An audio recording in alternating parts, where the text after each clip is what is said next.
sudah terlihat semuanya? Sudah, Ibu. Sudah ya? Baik. Hari ini kita akan membahas tentang evolusi. Jadi kromosom dan evolusi tanaman. Mungkin Bapak Ibu semua, teman-teman di sini sudah tahu juga, sudah pernah mengenal dan bukan barang baru lah evolusi ya. Evolusi pada tanaman mungkin dari sejak SMA, malah kalau SMA itu dapat dari evolusi. Jadi ringkasnya evolusi ini adalah merupakan suatu perubahan susunan genetik dari populasi secara terus-menerus dan yang terjadi dalam waktu yang relatif lama. Jadi kecil-kecil aja gitu, susunan genetiknya berubah, kemudian tapi terus terjadi pada populasi yang sama dan dalam waktu yang relatif lama kemudian terjadi perubahan. Jadi evolusi itu merupakan manifestasi dari dua hal. Yang pertama adalah menghasilkan karakter yang beradaptasi, yang kedua menghasilkan spesies baru. Jadi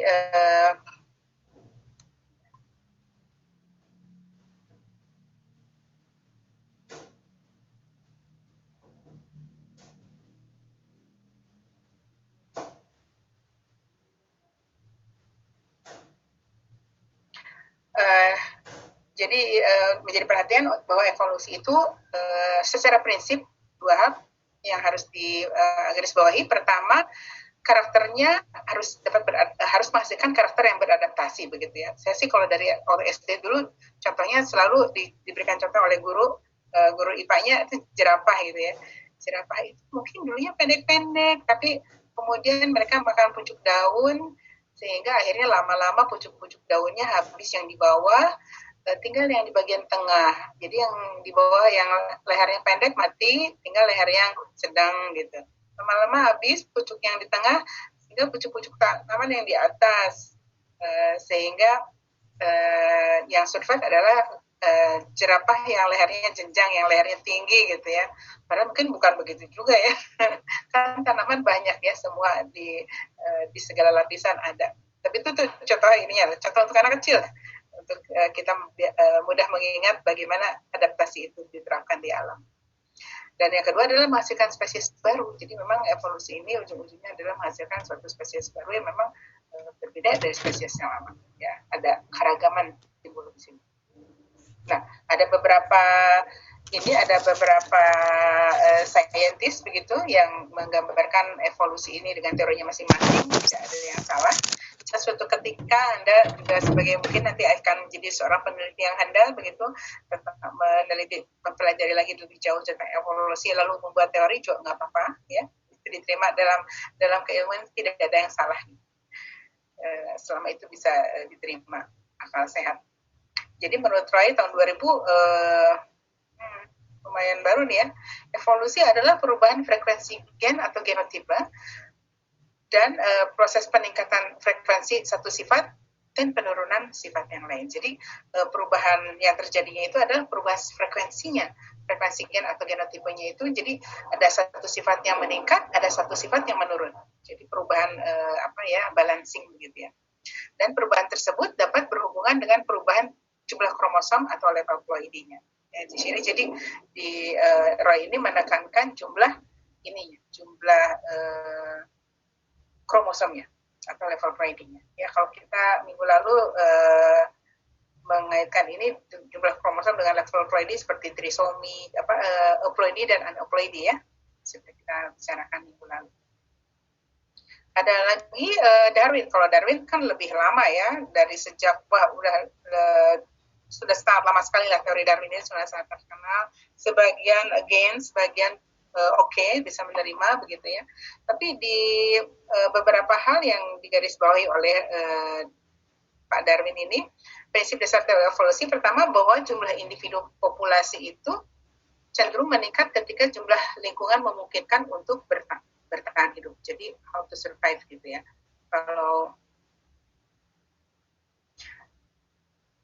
Kalau keadaannya di lingkungannya itu memang optimum untuk hidup, maka jumlah individu dan populasi itu akan meningkat.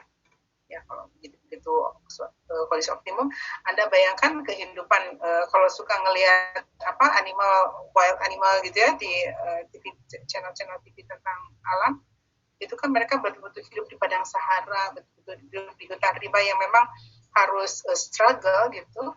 Jadi begitu mereka kondisinya tidak memungkinkan, mereka hijrah gitu kan, mereka pergi, atau kalau burung-burung itu terbang ke suatu tempat yang jauh, itu dalam rangka untuk mempertahankan hidup juga. Pada saat mereka menemukan kondisi lingkungan yang survive, yang optimum untuk hidupnya, maka dia akan tinggal di situ, memilih di situ, sehingga dia dapat berkembang biak, meningkatkan jumlah populasinya, meningkatkan individu dalam populasi. Kemudian yang kedua adalah peningkatan tersebut, yang ini nih terjadi perlahan-lahan katanya. Jadi sangat jarang dalam evolusi itu semuanya berjalan perlahan-lahan. Ya. Kalau cepat namanya revolusi ya. Tapi kalau dalam evolusi, teori evolusi, peningkatan tersebut terjadi perlahan-lahan. Ya, sangat jarang yang drastis. Kemudian perjuangan untuk bertahan hidup terjadi ketika banyak individu pada lingkungan tersebut mengalami kematian. Ya, jadi pada kondisi yang tidak optimum, yang tidak tidak match gitu, betul-betul tidak baik untuk bertahan hidup, maka individu itu banyak mengalami kematian yang tereliminasi.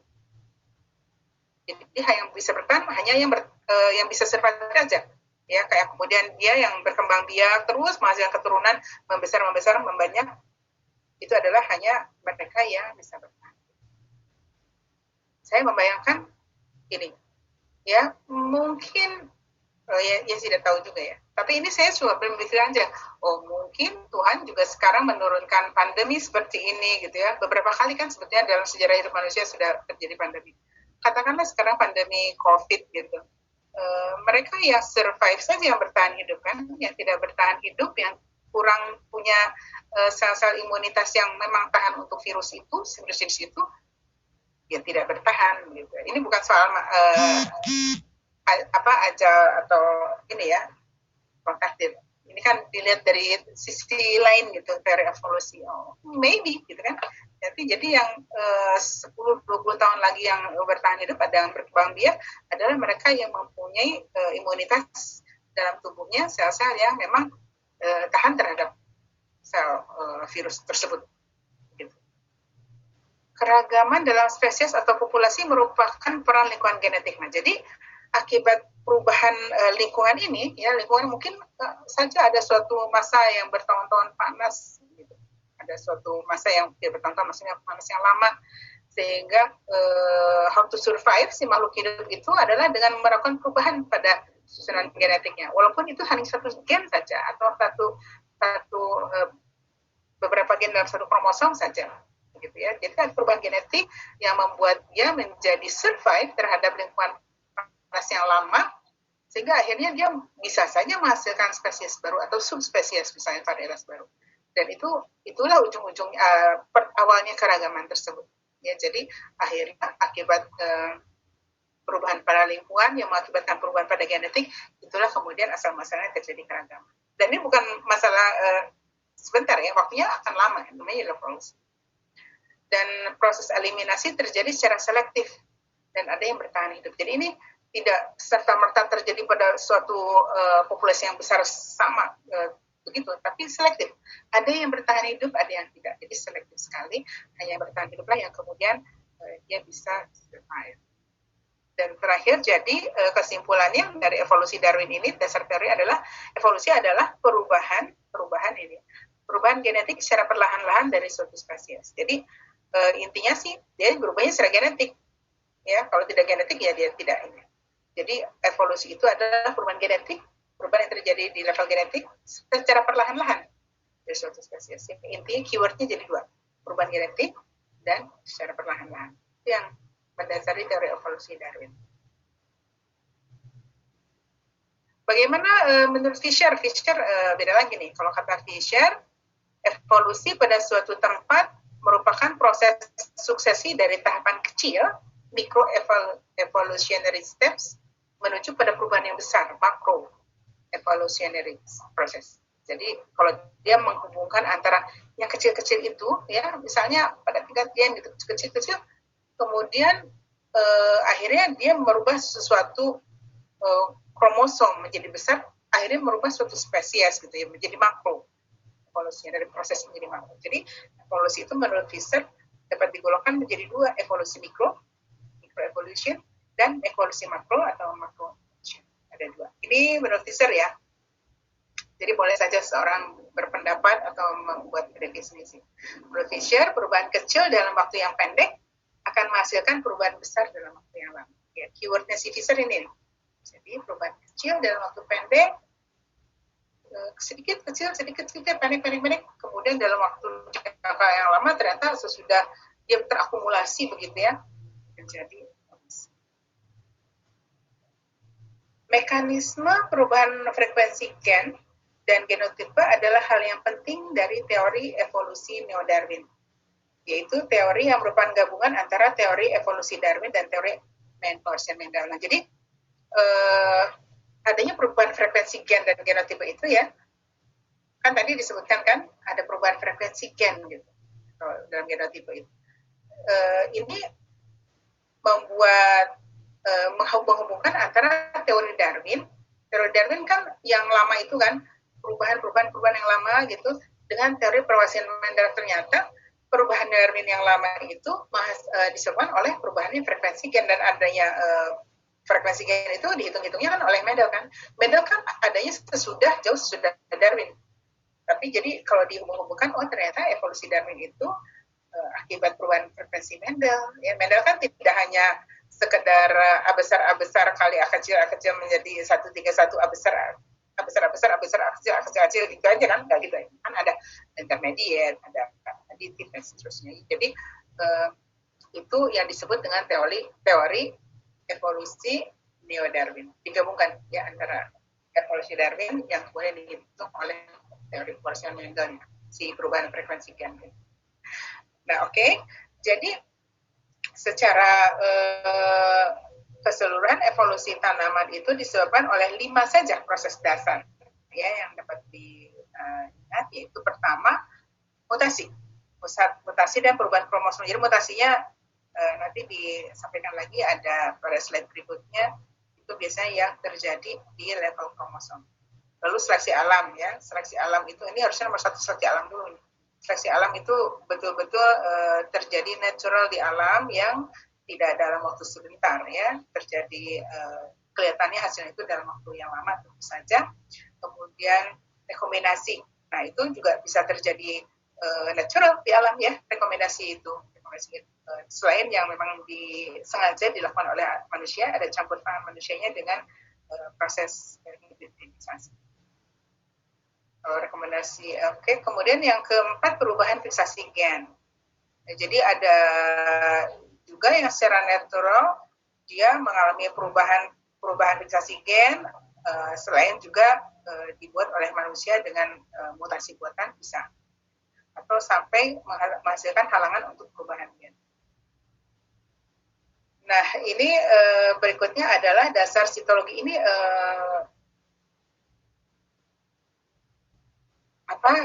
slide saya tidak terlalu banyak ya untuk evolusi ini. Sekarang udah jam, tidak terlalu banyak untuk slide evolusi ini.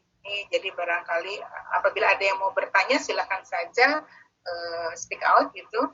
Nanti atau kalau sudah selesai boleh juga ada sesi diskusi. Tapi jika memang sudah tidak ada lagi, mungkin bisa diakhiri saja karena sudah ini ya, sudah terlalu sore. Di Bogor juga sudah hujan besar. Kalau ada yang tinggal di Bogor, nih kalau Bogor hujan geledek ini saya udah khawatir aja sampai mati lampu. Kalau mati lampu udah deh goodbye. Saya pindah ke HP gitu ya. Oke, kita sekarang bicara tentang dasar sitologi untuk evolusi ini ya. Jadi pada kuliah saya yang minggu lalu itu kan bicara tentang mutasi, ada yang di tingkat gen, ada yang di tingkat kromosom kan. Nah, kalau yang di tingkat gen, mutasi tingkat gen itu umumnya kami tidak menyebabkan spesies baru, kan dia kecil sekali, mutasinya di tingkat gen aja. Single base pair misalnya mutasi titik ya, atau point mutation, itu biasanya sih jadinya silent mutation atau mutasi bisu tidak terrecognize, walaupun di PCR gitu kelihatan, ini berubah satu. Tapi dalam kenyataannya di di karakternya secara besar gitu, di tanamannya tidak berubah apa-apa gitu. Jadi apalagi kalau menyebabkan spesies baru, walaupun tidak menutup kemungkinan, kalau secara teoritis dia bisa saja, tapi biasanya itu tidak susah ya. Pembentukan spesies baru itu akan terjadi jika mutasinya menyentuh sistem reproduksi. Nah, jadi kalau misalnya betul-betul ada mutasi gen, tapi di sistem reproduksinya, ya, sehingga mutasi gen itu menyebabkan sistem reproduksinya berubah, sehingga memunculkan penghalang biologis misalnya, jadi akhirnya tidak bisa terbentuk hibrid lagi antara spesies si asalnya dengan mutannya. Ya, jadi kalau misalnya perubahan itu sedemikian besar, padahal hanya tingkatnya saja, tapi terjadinya pada gen generatif gitu ya, bukan gen somatik. Jadi menyebabkan sistem reproduksinya berubah sehingga dia tidak bisa kawin lagi dengan si aslinya, si wildtype-nya, ya, si mutan ini. Itu bisa menjadikan spesies baru. Tapi itu kalau mutasi gen bisa sih terjadi asal dia merupakan suatu akumulasi, ya, akumulasi dari berbagai mutasi gen, mungkin saja dapat memunculkan penghalang biologis. Jadi mutasi gen lagi, mungkin di sekuensi ini terjadi mutasi gen, di sekuensi yang lain terjadi lagi ya di kromosom lain, sehingga terakumulasi gitu mutasi gennya, bisa juga dia akhirnya menghasilkan penghalang biologis, ya. Akan tetapi itu tentu saja terjadinya dalam kurun waktu yang lama sekali, ya, sudah berproses sedemikian lama. Apalagi kalau misalnya terjadi juga isolasi geografis, ya, misalnya ada di satu pulau tersendiri, dia terisolasi, tidak bisa kemana-mana, tanaman di situ ya kalau menyerbuk ya di situ saja begitu ya, kan tidak bisa ratusan kilometer si serbuknya itu terbang ya, atau kalau kan oleh burung tidak bisa juga burung itu terbang sampai sejauh melintasi samudra begitu ya, tidak bisa. Jadi sebentar.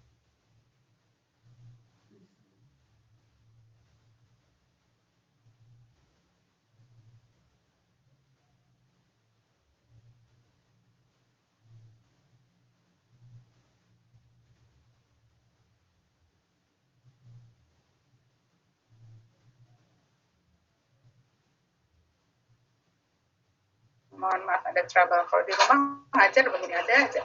Oke, kita teruskan lagi. Jadi kalau misalnya terjadi isolasi geografis sehingga menghasilkan spesies baru, itu yang disebut spesiasi elopatrik, ya, spesies yang dihasilkan akibat isolasi yang terjadi karena perbedaan geografis yang jauh. Baik. Sampai di sini ada yang bertanya? Teruskan dulu.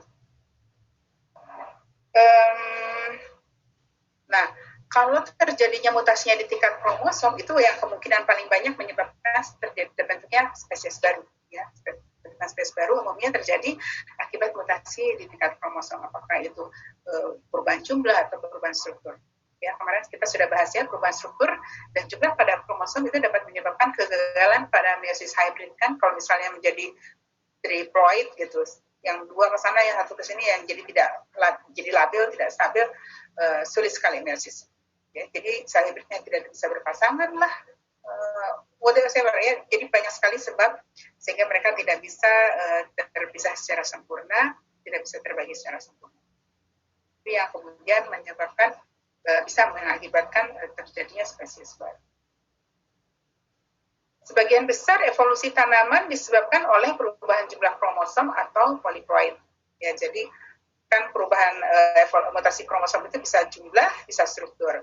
Tapi konon dari sekian banyak riset gitu ya yang terkait dengan evolusi tanaman, biasanya perubahan kromosom lah, perubahan jumlah kromosom lah atau poliploid itu yang banyak menyebabkan terjadinya evolusi. Ya, menjadi membesar, mungkin juga itu terkait dengan ketahanan ya, survival. Kalau membesar atau menjadi banyak menjadi survival. Nah, perubahan ini poliploidi itu mencakup alopoliploidi dan autopoliploidi. Nanti mungkin di slide-slide akhir ada beberapa contoh yang bisa kita lihat terkait dengan poliploidisasi. Itu bisa terjadi secara alami ya di lapang ya, walaupun bisa juga oleh manusia. Sebagian tanaman budidaya merupakan hasil alopoliploidi dari beberapa spesies. yang sekarang kita makan ini ya, pisang misalnya itu poliploidisasinya tinggi sekali. Ya. Jadi ada sebagian merupakan allopolyploid, ada sebagian juga yang merupakan autopolyploid dari spesies liar. Masih ingat ya, kalau allo itu berarti ada apa? Perkawinan antar spesies, ya. Kalau di dalam spesies itu istilahnya intraspesies. Kalau berbeda spesies istilahnya interspesies, ya, hibridisasinya. Kalau dalam genus yang berbeda istilahnya intergenera, ya, itu lebih sulit lagi. Apalagi kalau dalam beda familisnya udah susah, sangat susah ya. Intergenera aja sudah sangat sulit. Jadi bisa dengan allopolyploidy, ya, tanaman berdiri yang sekarang kita konsumsi misalnya atau yang ada di sekeliling kehidupan kita sehari-hari, bisa itu merupakan perubahan dari allopolyploidy beberapa spesies atau mungkin spesies liarnya yang mengalami autopolyploidisasi, ya, jadi dia membanyak sendiri dari spesies liar. Pada tanaman, persilangan antar spesies itu dapat dengan relatif mudah terjadi dibandingkan hewan, tentu saja ya. Kalau hewan, makanya dari segi keragaman jauh lebih banyak keragaman pada tanaman. Ya, kalau dari hewan, zebra di silangan kuda aja udah heboh orang gitu ya. Jadi kalau pada tanaman itu bukan main, mereka bisa bersilang-silang dengan lebih jauh lebih mudah. Oleh karena itu, spesies baru pada tanaman dapat terbentuk dari persilangan antar spesies yang gilirannya akan menyebabkan evolusi. Aneuploidy juga berperan dalam evolusi. Jadi yang dari jumlah kromosom tadi bisa saja euploidy, bisa juga aneuploidy. Ya, kalau aneuploidy juga berperan dalam evolusi. Ini merupakan hasil statement dari hasil beberapa penelitian yang evolusi dapat juga disebabkan oleh perubahan struktur kromosom. Ya, jadi selain jumlah, bisa juga disebabkan oleh perubahan struktur. Ya, misalnya itu kan dulu ingat ya, minggu lalu ingat ya, dari ada yang dilesi, ada yang duplikasi, ada yang translokasi, ada yang transkripsi ya. Ini contoh yang pada hewan tingkat rendah ya. Ini kan Oenifera lamarckiana ini semacam apa sih, serangga kecil gitu ya, yang suka ada di bukan lalat buah ya, Oenifera itu pokoknya serangga. Ini juga serangga model yang suka karena mungkin genomnya sedikit juga ya. Ini sampai diketahui pada ini studi sitogenetika pada Oenifera lamarckiana ini sangat cukup lengkap gitu ya, sampai diketahui ada kromosom dari si Oenifera ini yang semua bagian kromosomnya itu merupakan hasil translokasi gitu. Ingat ya, translokasi itu perubahan struktur kromosom akibat terjadinya pindah sila di kromosom yang non homolognya. Ya, jadi itu sampai satu utas itu kromosomnya itu semuanya terjadi akibat translokasi dibandingkan dengan aslinya wild type-nya gitu ya, si Oenifera ini. Jadi itu menghasilkan betul-betul spesies yang baru dibandingkan wild type itu berbeda. Jadi pada spesies Oenifera lamarckiana ini semua bagian kromosomnya merupakan hasil translokasi, sehingga bagian kromosom nomor 1 ada di nomor 2, bagian kromosom nomor 2 ada di nomor 3 dan seterusnya. Ini kan kalau zaman dulu mungkin sekitar tahun ya 70-80 ya.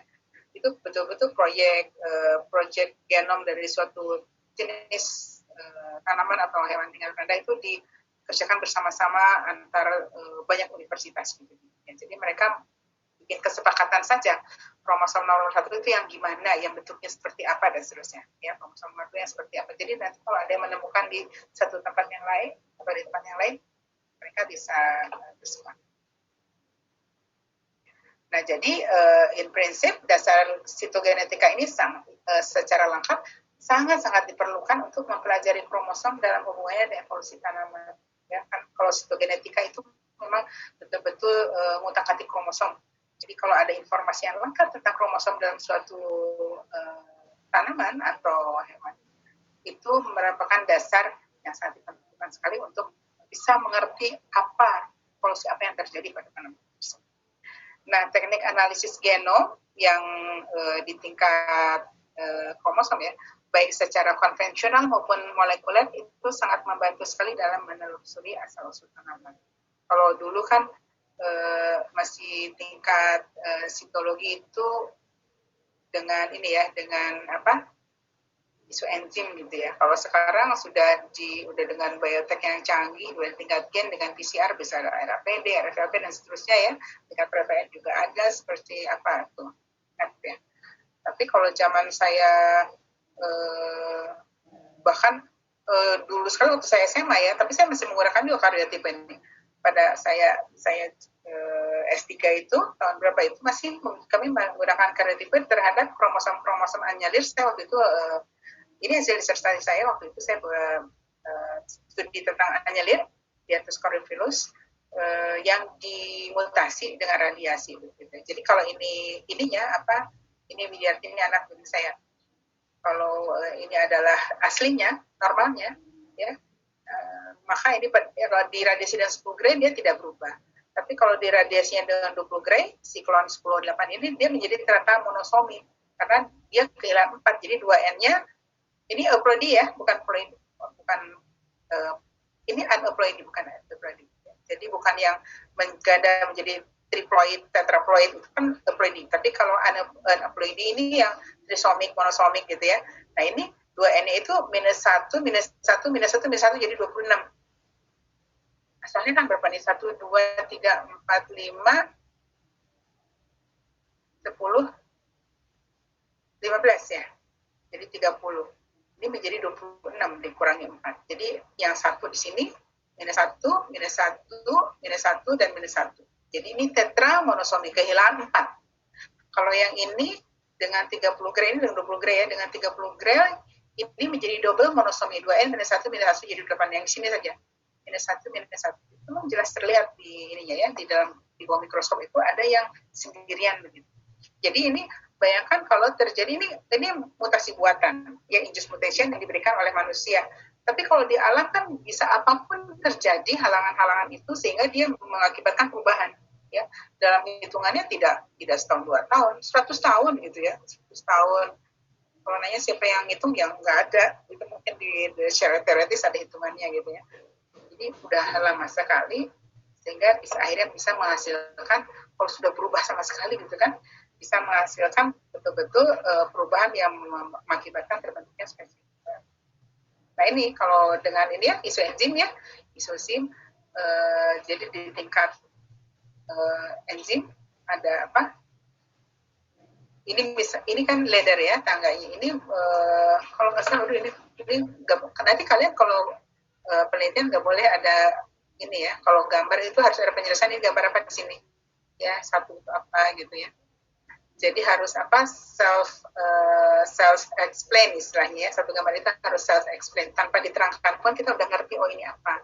Ini maksudnya ini yang tetuanya, kemudian ini yang mutannya gitu. Jadi kelihatan sekali ya ada perbedaan apakah itu akibat hibridisasi atau apapun, tapi kelihatan dari hasilnya. Kalau yang sekarang kan sudah dengan ini yang gen ya, dengan rapid ya, RAPD. Ini pada anjelir hutan putatif ini kelihatan sekali ada perbedaan-perbedaan.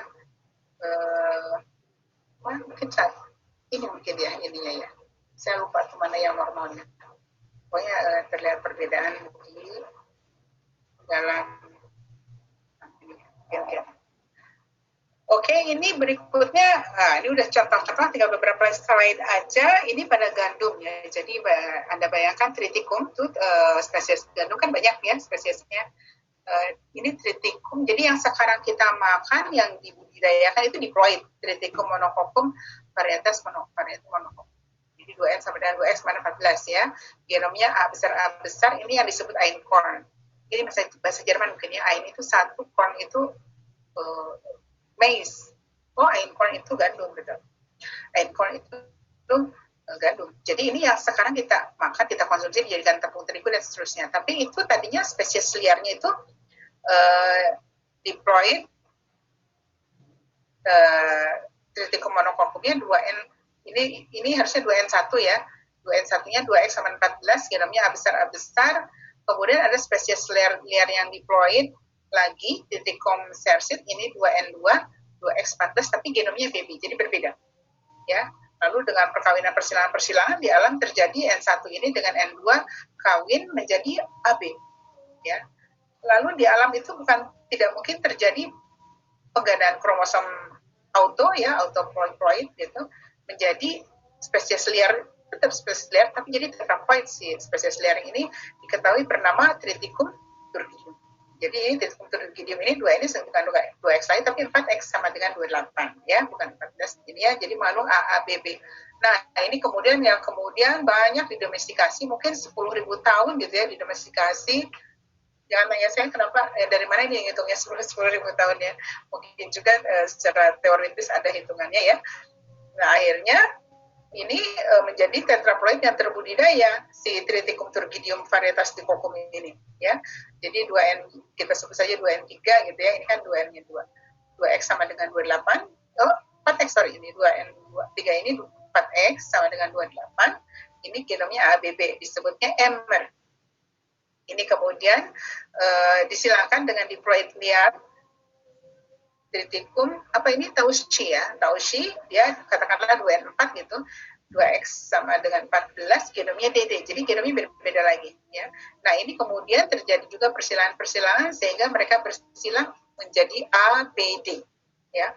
ABD ini juga mengalami penggandaan kromosom. Saya tidak tahu bagaimana menghitungnya, ini katakanlah 8.000 tahun yang lalu, jadi sudah lama sekali, sehingga menjadi hexaploid terbudidaya yang sekarang Triticum aestivum. Ya, Triticum aestivum itu genomnya A besar, B besar, B besar, B besar, B besar. Ya, 2N sama dengan 6X sama dengan 42. Jadi ini menjadi hexaploid. Kalau ini diploid atau aneuploid? Diploid, ya, kan jadi triploid, set kromosom yang berubah. Tidak sama seperti yang tadi saya cerita di sini. Ini kan bukan set kromosom yang berubah ya, aneuploid ya. Oke, jadi kalau di sini terjadi perubahan pada set kromosomnya yang tadinya 2N sama dengan 2X, 14 menjadi 2N sama dengan 6X sama dengan 42. Sampai di sini ada yang bertanya? Kita lanjutkan dulu ke contoh berikutnya. Nah, ada lagi evolusi pada pisang. Kita selama ini makan aja pisang gitu ya, makan pisang itu tidak peduli dulunya seperti apa gitu, padahal pisang itu memang betul-betul contoh yang baik pada dunia evolusi ini ya. Pisang liar itu namanya Musa acuminata, besar ya, spesies liarnya. Ada juga yang secara kesepakatan disebutnya dengan B besar itu Musa balbisiana. Jadi ada Musa acuminata, ada Musa balbisiana. Kalau nanti ingin tahu seperti apa performance-nya, di Google aja ya, di searching. Jadi konon si Musa acuminata ini bersilang dengan Musa balbisiana menjadi AB, menjadi Musa paradisiaca. Ya, ini yang saya tidak begitu paham, tapi mungkin ini bahasanya seperti bahasa Vietnam ya, Chui Kong Lao, sampelnya ya, contohnya yang Musa paradisiaca itu di negara tetangga namanya Chui Kong Lao. Ini AB ya. Nah, si Musa paradisiaca ini kemudian juga mengalami autopoliploidisasi sehingga menjadi A besar, B besar, B besar. Itu contohnya adalah Kluai Ngoen. Ya, ini mungkin kalau nggak di Thailand, kalau nggak di Vietnam gitu ya, namanya seperti itu. Nah, ini kalau bersilang dengan balbisiana budidaya ya, yang ini yang B besar, ini ada balbisiana budidaya itu sampelnya abuhon, ini akan menjadi Musa paradisiaca juga, tapi A besar, B besar ya. Jadi A besar yang diambil dari sini, B besar dari sini, B besar dari sini. Itu contohnya Blue Gold. Tapi kalau Musa paradisiaca ini kawinnya dengan Musa acuminata budidaya, ya, yang A besar itu, contohnya kalau di kita pisang mas, ya, kan makan pisang mas itu yang kecil tapi tidak terlalu manis ya. Kalau orang sudah bilang manisnya itu manis segar asam. Musa acuminata A besar, maka hasilnya akan menjadi Musa paradisiaca tapi A besar, B besar. Jadi kalau ini A besar, B besar, kalau ini A besar, B besar. Ini contohnya pisang raja. Ya, pisang raja juga kan macam-macam lagi ya. Jadi kita ada pisang raja bulu, ada pisang raja mas, begitu ya. Ini sendiri kalau misalnya autopolipolisasi, jadi dia memploid sendiri, mengganda sendiri secara alami, dia menjadi Kalau gitu besar ini Musa acuminata yang kita sebut sekarang pisang Ambon. Ya, jadi makanya pisang Ambon itu nggak ada bijinya kan. Nah ini Musa paradisiaca ini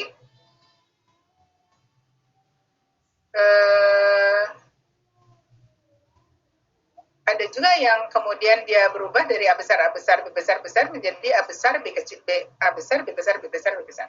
Itu contohnya ada Cloeca parrot. Mungkin kalau dilihat dari gambarnya lebih atraktif ya. Seperti apa perubahannya dari sini terus ke bawah itu, apakah betul-betul berbeda begitu ya?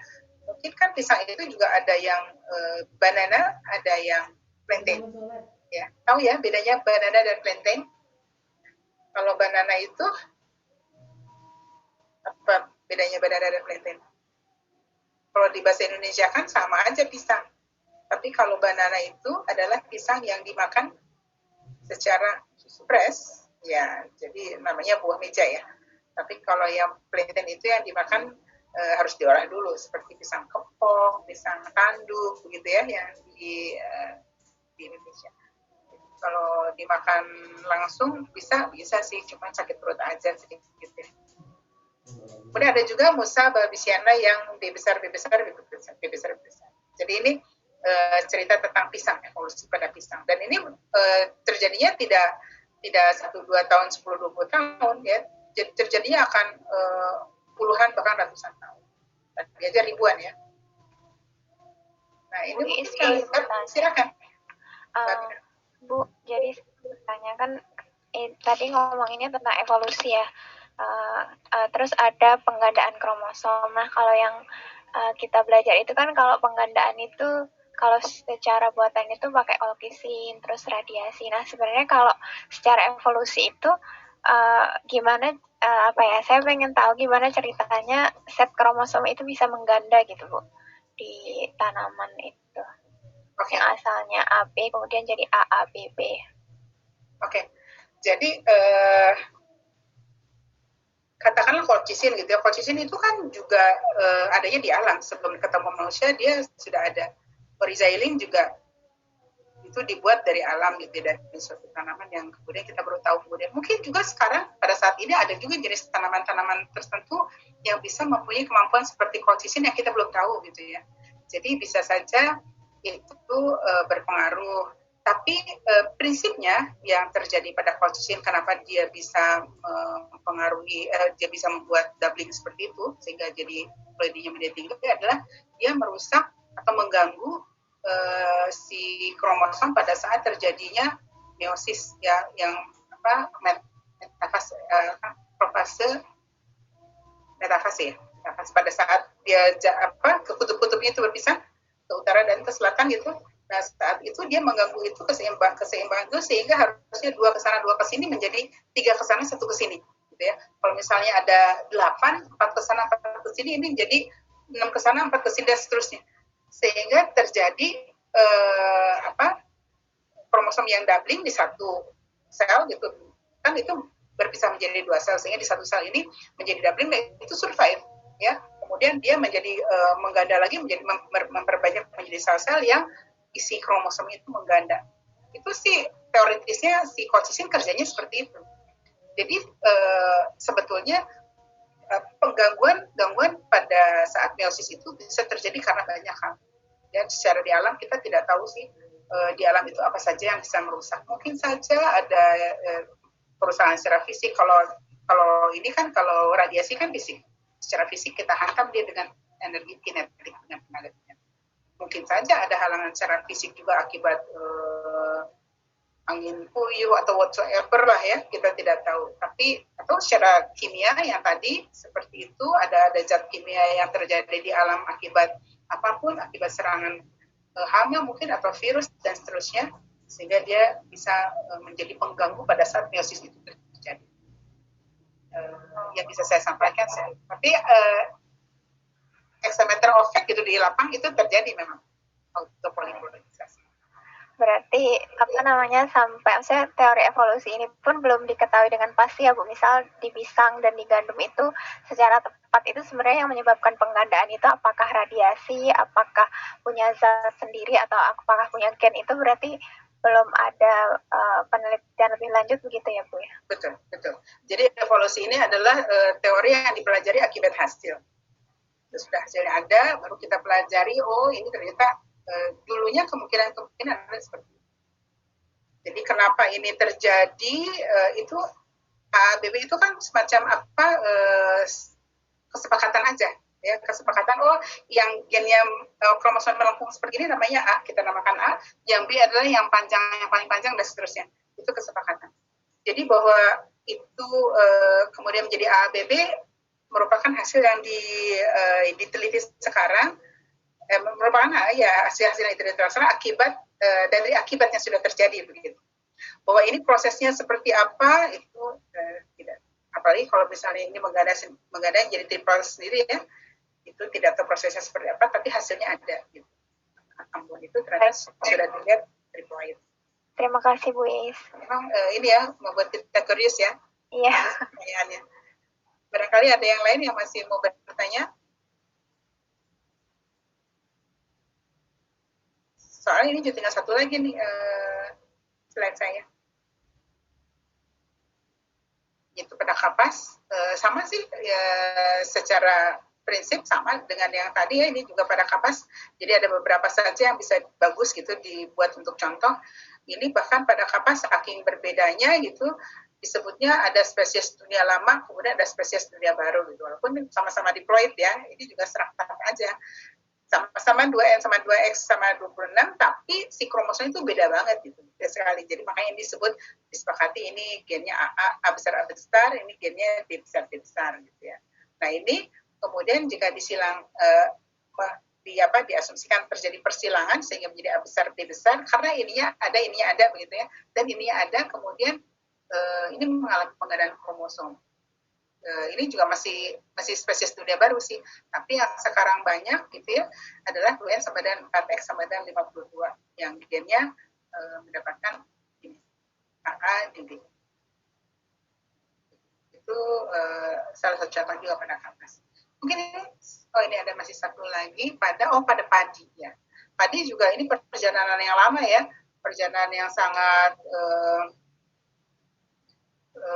ya inilah ini pada di mana di apa tuh di Filipina di Iri ya, di Los Baños, saya pernah ke sana, ada suatu seminar gitu seminggu di sana, ada suatu semacam museum lah, mereka bikin museum padi tentu saja karena Iri kan rice ya. Jadi ada yang wild type-nya itu ternyata lebih dari 2 meter tingginya yang wild type itu. Jadi ada patung boneka, ada manekin gitu berdiri di situ, dan di sebelahnya disandingkan dengan yang wild type-nya si padi zaman dahulu sekali itu tingginya lebih dari si manusia yang berdiri. Ya, jadi bayangkan kalau kalau tanaman itu tidak mengalami evolusi gitu ya, manennya bagaimana, tinggi sekali kan ya si tanaman. Jadi itu bermacam-macam. Ada yang warnanya juga macam-macam, ada yang ungu tua dan seterusnya. Jadi yang menjadi semacam ini ya daerah asalnya begitu ada terbagi di dua, yaitu dua benua, yaitu Asia dan Afrika.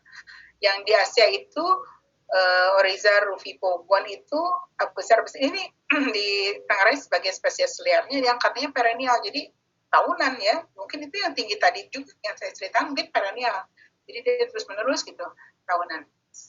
Ternyata dan yang lainnya adalah yang liar tapi annual adalah Oryza vivara.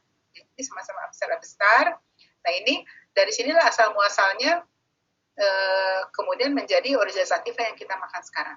Ya, ini juga menjadi besar. Tapi kan sudah sangat pendek ya, budidayanya annual, jadi tidak perennial lagi, dan ini menjadi Oryza sativa ini terbagi juga jenis-jenisnya ya, ada yang indica, ada yang sinica atau japonica, dan ada yang javanica. Kalau nggak salah japonica ini ya, yang beras Jepang yang enak itu, yang liket gitu ya, yang tapi bukan glutinous rice. Nah ini ada juga yang secara spontan dia berevolusi, berubah begitu menjadi rumput liar yang tidak bagus menghasilkan padinya. Dan yang satu lagi nih dari rumpun yang di Afrika, ini Oryza barti. Kan kalau kita lihat daerah Afrika atau daerah Timur Tengah itu hampir rata-rata semua padinya atau semua berasnya itu ini perak ya, apa istilahnya? Jadi perak ya. Kalau kita kan lebih senang di Pulau Jawa gitu ya, di Indonesia atau di beberapa negara Jepang dan negara Asia lebih senang yang yang harum, legat gitu ya, yang lembut gitu. Kalau yang ini makanya mereka bikinnya nasi kebuli. Nasi yang lembut seperti itu, pulen gitu, dikasih bumbu macam-macam banyak itu jadi hancur. Tapi kalau yang di Afrika, di Timur Tengah itu seperti beras basmati ya, basmati rice itu sangat perak. Jadi kalau dikasih bumbu macam-macam walaupun sangat banyak sekali, konsentrasinya sangat tinggi, mereka tetap tidak hancur buliran-buliran itu ya. Jadi ini antara lain adalah ini dikasih kesepakatannya BAB seperti ini ya, Oryza barti, kemudian berevolusi menjadi Oryza breviculatu AG dan Oryza glaberrima. Ini AG juga. Ini saya kurang tahu nih, mungkin ini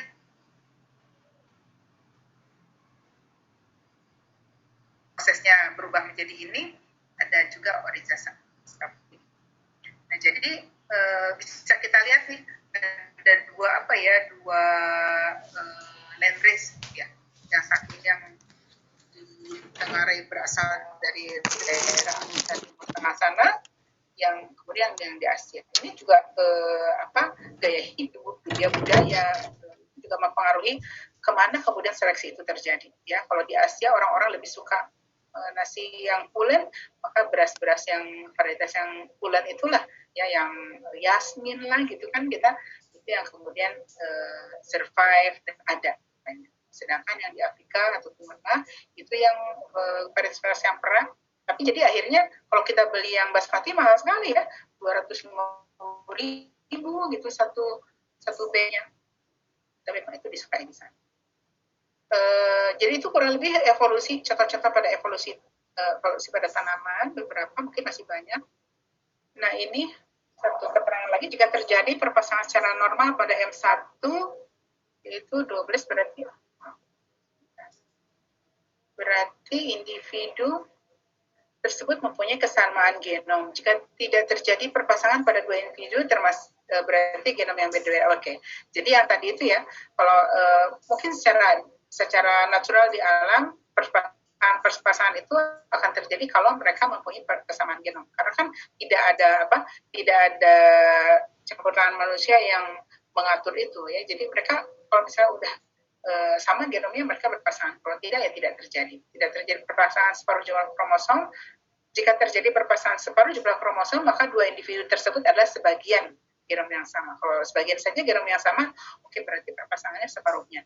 Jika terjadi perpasangan pada sebagian kromosom, ada kromosom homoelog ya, ada istilah kromosom homoelog kan, pada dua individu, maka mereka mempunyai genom yang mirip. Ini contoh-contoh kasus Oryza yang tadi ya, persilangan antara sativa dengan nivara. Nivara di sini dengan sativa. Ya, ini yang di sini. Persilangan pada di sini. Kemudian persilangan sativa dengan officinalis. Mana ya ada officinalis? Oke, ini just a sample. Sampel ya. Atau Oryza minuta dengan Oryza officinalis, Oryza sativa dengan Oryza glaberrima. Tadi yang ini ya. Glaberrima ini juga bersilangan dengan sativa. Nah, kan jadi sebetulnya ini semua masih Oryza, sehingga masih memungkinkan untuk bersilang. Tapi ya itu hasilnya akan sangat berbeda sekali, ragamnya sangat tinggi. Baik, itu merupakan slide saya yang terakhir. Sekarang jam menunjukkan 14.35 ya. Apakah ada pertanyaan yang terkait dengan evolusi? Ini sebetulnya teori yang simpel saja, tapi memang ada gitu yang harus kita pelajari juga, karena memang itu yang membentuk salah satu sumber dari keragaman. Ya. Kalau evolusi itu terjadinya lama, tidak mungkin kita menunggu hasil evolusi untuk menciptakan suatu keragaman, maka kita buat dia revolusi ya. Jadi buat suatu perubahan yang cepat sekali, mutasi salah satunya adalah usaha untuk meningkatkan peluang-peluang tadi yang 10 pangkat minus 6 sampai 10 pangkat minus 7, kita percepat peluangnya menjadi 10 pangkat minus 2, atau 10 pangkat minus 3. Yang saya lakukan pada annular ini bisa sampai 10 pangkat minus 2, jadi dari 100 ada 1 begitu ya. Karena saya punya 10.000 yang dihasilkan 101 dan 105. Dari stek pucuk dihasilkan 101 perubahan.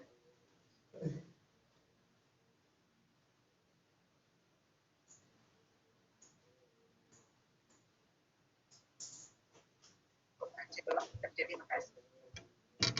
Silakan, saya tutup dulu. Bu, saya ingin bertanya, Bu. Silakan. Mengenai ini, Bu, spesies invasif, Bu.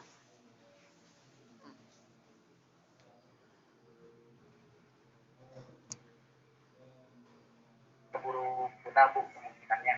Nah, kalau dia melakukan adaptasi itu apakah termasuk mikroevolusi juga ya, Bu, disebutnya? Nah, kalau waktu evolusi kan butuh waktu yang lama, adaptasi kan mungkin bisa dalam waktu yang cepat.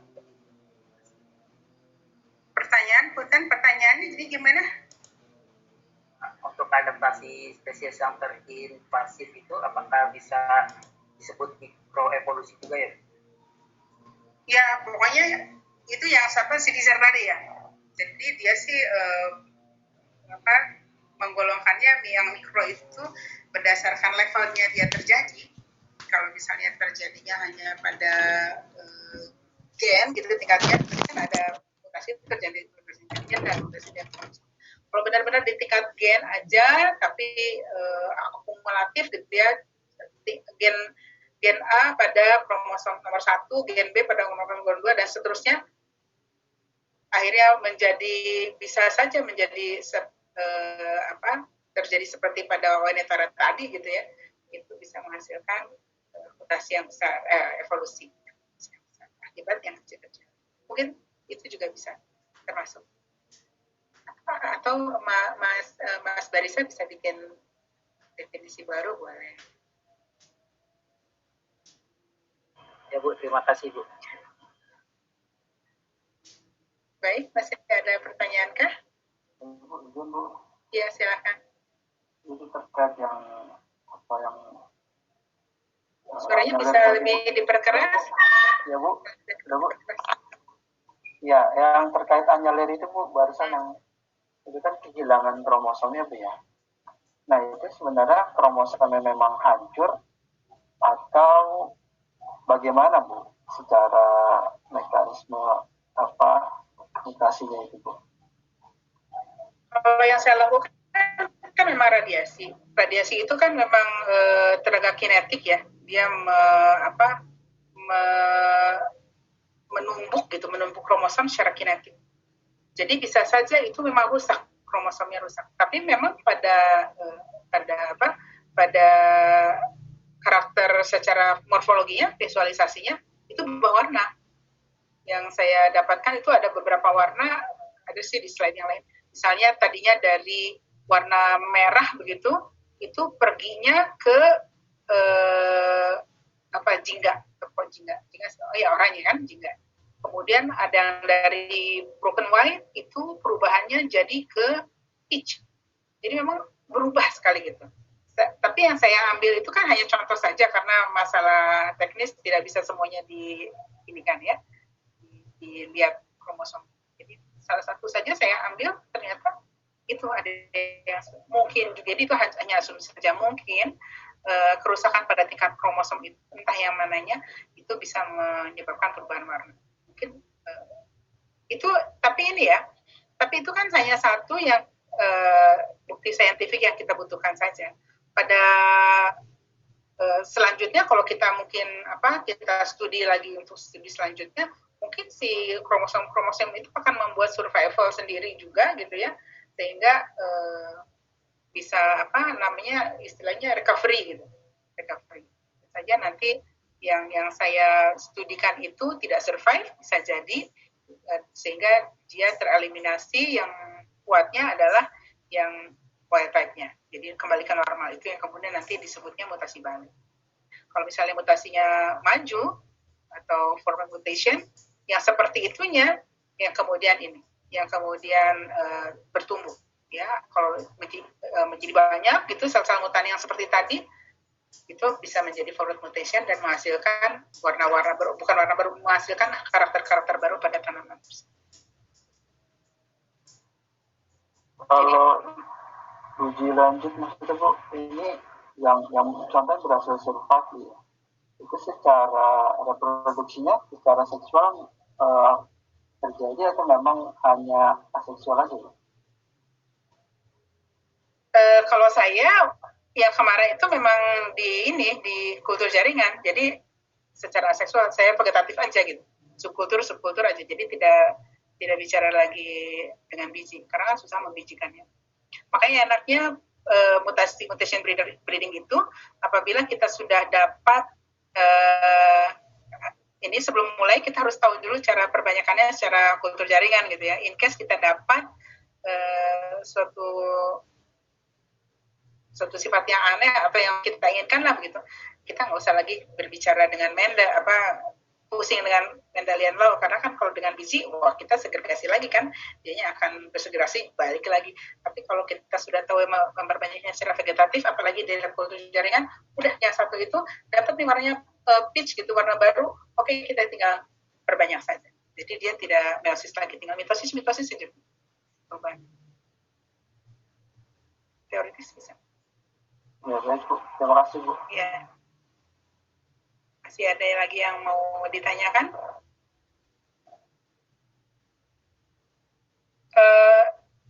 Terkait dengan yang tadi ya, pada penyataannya di alam gitu, evolusi itu mungkin terjadi seperti itu juga ya. Tapi betul-betul skalanya tuh betul-betul masif begitu ya, walaupun kecil-kecil tapi skalanya banyak dan kemudian waktunya lama. Jadi mungkin dalam waktu 10 tahun, hanya gen ini saja yang berubah gitu ya. Kemudian ada lagi halangan fisiologis lain yang terjadi di alam, mungkin ada badai yang sangat besar sehingga gen-gen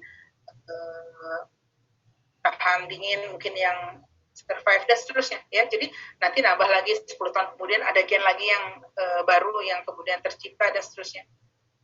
Itu gen-gen mungkin kalau mutasi bermain-main dengan gen resesif homozigot yang kecil mungkin ya, kalau kita bayangkan seperti apa gitu perubahannya. Nah itu terus terjadi selama 1000 tahun. Bagaimana tidak menjadi spesies baru kan? Pasti akan menghasilkan spesies keragaman yang sangat tinggi. Bisa dibayangkan ya. Masih ada lagi yang mau ditanyakan?